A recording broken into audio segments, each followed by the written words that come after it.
Bismillah. Assalamualaikum warahmatullahi wabarakatuh. Alhamdulillahi wa kafa. Wassalatu wassalamu ala rasulinal mustafa wa ala alihi wa sahbihi wa man tabi'ah. Usikum wa iyaya bitaqwallah faqad fazal muttaqun. Ayyuhal ikhwah wal akhwat, a'azzani Allah wa iyyakum ajma'in. Alhamdulillah, kembali pada pagi hari ini atau pada subuh ini kita bertemu ya, dalam kuliah Tib Nabawi online kita, yang mana pada kesempatan pagi hari ini insya Allah kita akan melanjutkan kajian penyakit yang ke-29, yaitu mimisan. Mimisan ya, ini adalah istilah lainnya disebut hidung berdarah, atau dalam sebutan lain juga istilah Inggris ya, yaitu epistaxis. Nah, apa ini mimisan?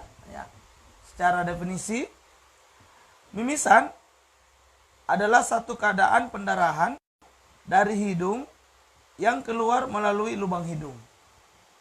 Jadi adanya pendarahan yang terjadi pada hidung yang keluar melalui lubang hidung yang ada. Ya, inilah mimisan. Dan mungkin ya hampir semua kita pernah mengalami mimisan. Ya. Baik karena terlalu panas dan sebagainya, ya, ataupun hal-hal lainnya, atau benturan dan sebagainya. Nah, ada dua tipe pendarahan pada hidung. Yang pertama, tipe anterior, yaitu bagian dalam, merupakan tipe yang biasa terjadi. Yang kedua, tipe posterior, yaitu bagian belakang. Dalam kasus tertentu, darah dapat berasal dari sinus dan mata. Selain itu, pendarahan yang terjadi dapat masuk ke saluran pencernaan dan dapat mengakibatkan muntah. Ini dua tipe daripada mimisan yang biasa dialami oleh seseorang. Ada tipe anterior, yaitu dari bagian dalam, dan ini adalah yang umum ya, yang merupakan jenis mimisan yang paling sering terjadi. Kemudian ada posterior, yaitu pada terjadi pada bagian belakang, biasanya karena kan ada pendarahan yang berasal dari sinus atau mata. Ada juga ya pendarahan yang terjadi ya dapat masuk kepada saluran pencernaan. Ya, dan ini biasanya nanti bisa mengakibatkan terjadinya muntah. Ibnu akhwat, teman-teman semua yang dimuliakan Allah Subhanahu wa taala, secara umum penyebab epistaxis ya, ataupun mimisan ini dibagi menjadi dua, yaitu yang pertama adalah lokal ya.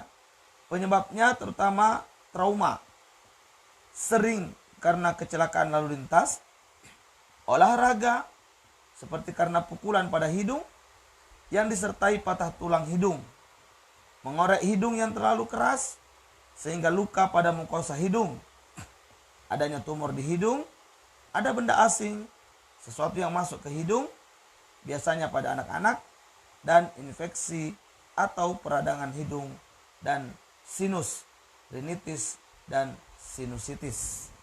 Ini penyebab pertama mengapa orang bisa mimisan, yaitu penyebab lokal, baik karena adanya trauma, yaitu karena adanya kecelakaan, adanya sebab terkena pukulan ya, saat olahraga ya, ada karena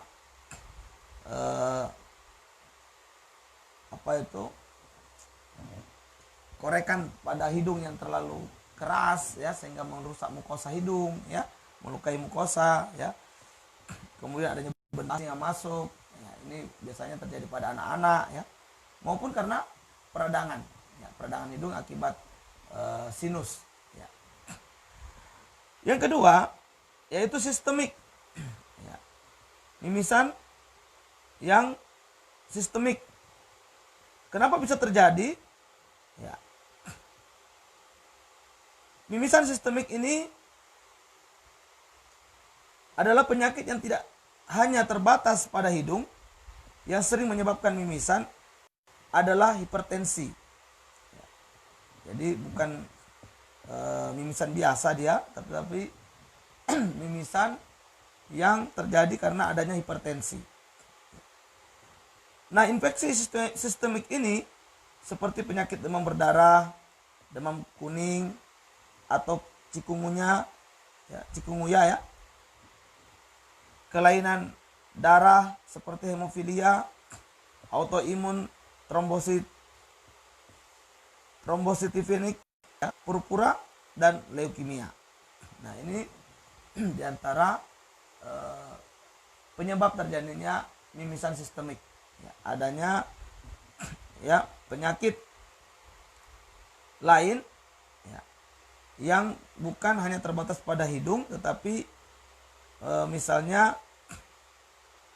adanya hipertensi tadi, ya, adanya infeksi sistemik ya, seperti pada penyakit demam berdarah, demam kuning atau cikungunya, kelainan darah seperti hemofilia, ya, autoimun, atau juga bisa karena trombositipenik, purpura, atau leukemia.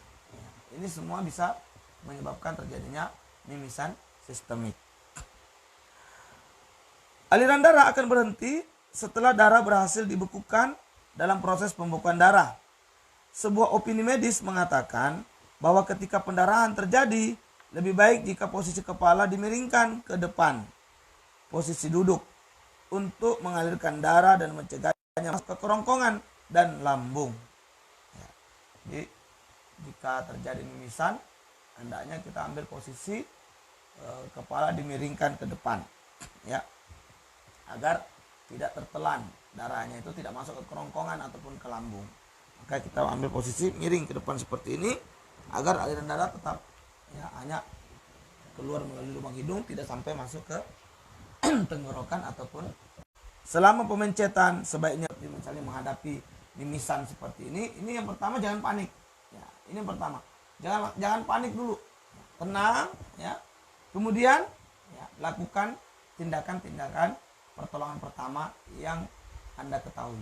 Nah, misalnya pada kasus mimisan seperti ini, apa pertolongan pertama yang bisa dilakukan?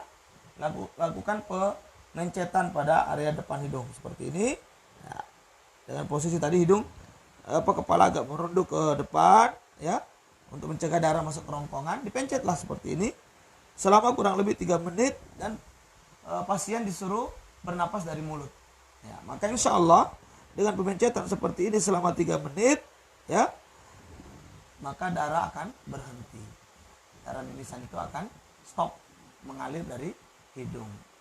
Dan jika terjadi pendarahan lagi, lakukan lagi, ya, ulangi lagi pemencetan seperti tadi. Adapun jika tidak juga berhenti, baru kita segera menghubungi dokter untuk bantuan medis yang lebih baik. Nah, ini Ikhwanul Akhwat dan teman-teman semuanya. Jadi ketika menghadapi suatu kondisi tertentu itu yang pertama tidak boleh panik. Tidak boleh panik. Agar kita bisa tetap berpikir dengan baik untuk melakukan tindakan apa kira-kira yang cocok yang bisa dilakukan sebagai upaya pertolongan pertama. Untuk pendarahan hidung yang kronis yang disebabkan keringnya mukosa hidung, biasanya dicegah dengan menyemprotkan salin pada hidung hingga 3 kali sehari. Jika disebabkan tekanan, dapat digunakan kompres es untuk mengecilkan pembuluh darah vasokonstriksi. Secara tradisional, untuk menghentikan mimisan ada yang menggunakan daun sirih yang dilinting dan dimasukkan dalam lubang hidung yang berdarah. Nah, ini untuk beberapa kasus mimisan, ya. Jika itu kronis, ya, maka cara mencegahnya disemprotkan dengan salin 3 kali sehari. Adapun jika itu tekanan, terjadi mimisan karena tekanan atau benturan, maka lakukan kompres, ya, kompres es, ya, agar pembuluh darah yang sempat melebar tadi, terbuka tadi menjadi mengecil dan tertutup. Secara tradisional biasanya juga bisa menggunakan daun sirih, teman-teman, akhwat semuanya. Ya, bisa juga mengambil daun sirih, dilinting, lalu dimasukkan ke dalam hidung. Biasanya cara ini cukup efektif untuk menghentikan mimisan. Yang sering kita lakukan atau saya lakukan juga dulu waktu kecil-kecil ya, ketika terjadi mimisan, itu orang tua menyuruh kita merendam kepala ke air, ya, atau menyiram kepala ya, dengan air. Sehingga apa? Karena dianggap mimisan itu karena panas dalam. Maka dengan menyiramkan air ke kepala sehingga basah, maka insya Allah dengan sendirinya mimisan itu berhenti. Ya. Ini yang biasa dilakukan masa-masa kecil dulu. Ya. Nah, selanjutnya tanaman obat apa yang direferensikan untuk penderita mimisan? Ya. Di antara yang perlu dikonsumsi tanaman herbalnya adalah stimulan sirkulasi yaitu pegagan, kemudian stimulan metabolisme yaitu kompre, hemostatik untuk menghentikan pendarahan adalah tapak darah. Ini 3 herbal yang kira-kira cocok dikonsumsi bagi penderita mimisan. Saya ulangi, pegagan, kompre, dan tapak darah. 3 herbal yang baik untuk penderita mimisan. Lalu bisa mimisan dibantu dengan sinergi bekam? Ya, untuk kasus mimisan yang kronik tadi, ya ataupun mimisan yang sistemik tadi, ya bisa dibantu dengan bekam. Di mana titiknya? Yang pertama titik kahil, yang berikutnya titik ad-dhahru, ya, yaitu titik punggung di belikat ya atas dan bawah, 4 titik kiri kanan dari ruas tulang belakang. Kemudian 1 titik tepat di pinggang di belakang pusat, di atas ruas tulang belakang 1 titik. Nah, inilah 6 titik yang bisa dijadikan solusi pada kasus mimisan untuk sinergi bekamnya. Saya ulangi, bekamlah di titik kahil, lalu 4 titik di belikat atas dan bawah, kiri kanan dari ruas tulang belakang, kemudian 1 titik tepat di atas ruas tulang belakang di belakang pusat. Ini saja titik yang kiranya bisa dijadikan solusi bagi terapi untuk penderita mimisan. Bukan akhwat dan teman-teman semuanya, demikianlah pembahasan kita tentang mimisan pada pagi yang berbahagia ini. Mudah-mudahan jika ada saudara-saudara kita yang mengalami kondisi mimisan ini, bisa kita berikan bantuan dengan apa yang sudah kita jelaskan ini. Barakallahu fikum, hadanallahu wa iyyakum ajmain. Subhanakallahumma wa bihamdik, asyhadu an la ilaha illa anta, astaghfiruka wa atubu ilaik. Billahi taufiq wal hidayah. Wassalamualaikum warahmatullahi wabarakatuh.